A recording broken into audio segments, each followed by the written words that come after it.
ხოლო რუსთავიორისთვის თუ სიტყვის თავისუფლებისთვის ასეთია ჩვენი დღევანდელი თემა, რომელიც ინფონიუსმა სპეციალურად თქვენთვის მოამზადა. ანუ რა არის თქვენი მოსვლის მიზეზი აქციაზე? სოლიდარობა არის აქციის შევიარეთ პრობლემა არის, როდესაც ქვეყანაში არ არსებობს დამოუკიდებელი სასამართლო და ძალიან ცალსახარ უსტავრის შემთხვევაში სასამართლოზე ხორციელდება პოლიტიკური ზეწოლა ხელისუფლების მხრიდან და პრობლემა არის, როდესაც ხელისუფლებაში არსებობს ერთი მხოლოდ რაღაც კრიტიკულად განწყობილი არხი, მიუხედავად იმისა, მოსწონს ეს არხი იმას თუ არ მოსწონს, მიუხედავად იმისა, ეს არხი ტყუილებს იტყუება თუ რა შევა, ამას არანაირი მნიშვნელობა არ აქვს და ამის გამო აღზე ხორციელდება პოლიტიკური ზეწოლა. ეს არის ჩემი სერიოზული პრობლემა და ამის გამო ვარ მოსული აქ. იყო თუ არა ყოველს ვალი დღეს მოსულიყო და მხარი დაიჭირა რუსთავიორისთვის? კი, ჩემი აზრით ნებისმიერ მოქალაქის, რომელიც აპირებს რომ ქვეყანაში იცხოვროს, რომელიც ფიქრობს რომ მისმა შვილებმა ამ ქვეყანაში უნდა იცხოვრონ, უნდა აცნობდეს იმას, რომ ეს არ არის რაღაცა კონკრეტულად რაღაცა ერთი ტელევიზიის მხარდაჭერა, ბევრად უფრო მნიშვნელოვანი რაღაცა წყდება აქ. ამიტომ კი, მგონია რომ უნდა მოსულებო. თქვენი მობრძანების მიზეზი? მეგობრების მხარდაჭერა. იყო თუ არა ყოველს მოქალაქეობრივი ვალი დღეს მოსულიყო და აქციაში შეერთებული? რა იყო мотивация იმისა, რომ აქცია შეუერთდით?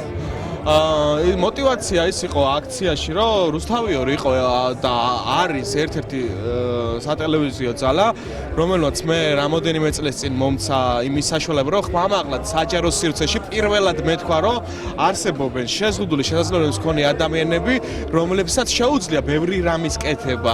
და აი ამ პრეცედენტის მერე ეს იყო 2014 წელს, როცა რუსთავიორზე მეგაპროექტი ნიჭიერი გადიოდა, აი იქიდან გაიგო ფართო საზოგადოებამ, რომ არსებობენ შიშიმოპირები და მის მერე დაიწყო თუნდაც ტელევიზიებში შიშიმოპირების დასაქმება და სხვა საჯარო სივრცეში დასაქმება და მე ვფიქრობ, რომ ანუ ეს არის ერთადერთი დემოკრატიული ტელევიზია, რომელიც გაძლევს სიტყვის თავისუფლების არჩევას.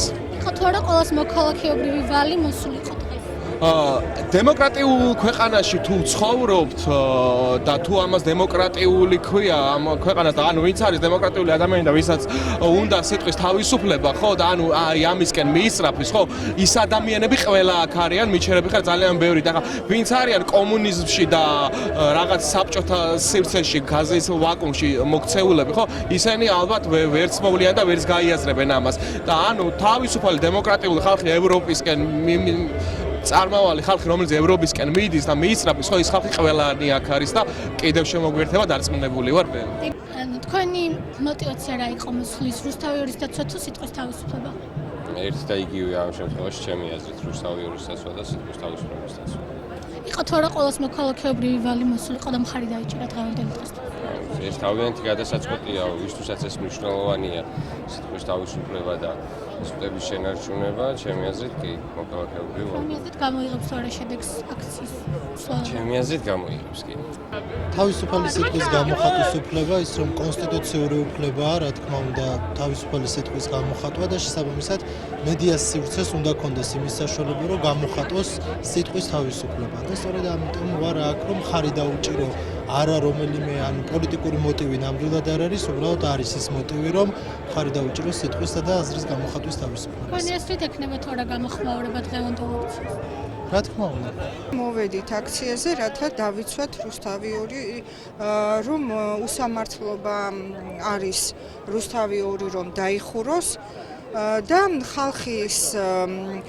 ხალხი გებულობს სიმართლეს რუსთავიორისგან, აი ამ ტელევიზიისგან. და მე მინდა გითხრათ, რომ მეც უსამართლოდ ვარ განთავისუფლებული. მე ბაღის ყოფილი დირექტორი ვარ, რომელიც გაანთავისუფლეს, შემდეგ აღადგინეს და ეხლა 13 თებერვალს ისევ გამანთავისუფლეს, ისევ შეთითხნილი ბრალდებით. ანუ უსამართლობას აქვს საერთოდ ქვეყანაში ადგილი და ჩვენ ამას ვებრძვით, რა თქმა უნდა და ამიტომ ვართ აქ აქციაზე მოსულები. თუ არა ყოველს მოქალაქეობრივი ვალი მოსულიყო და მხარი დაიჭირა?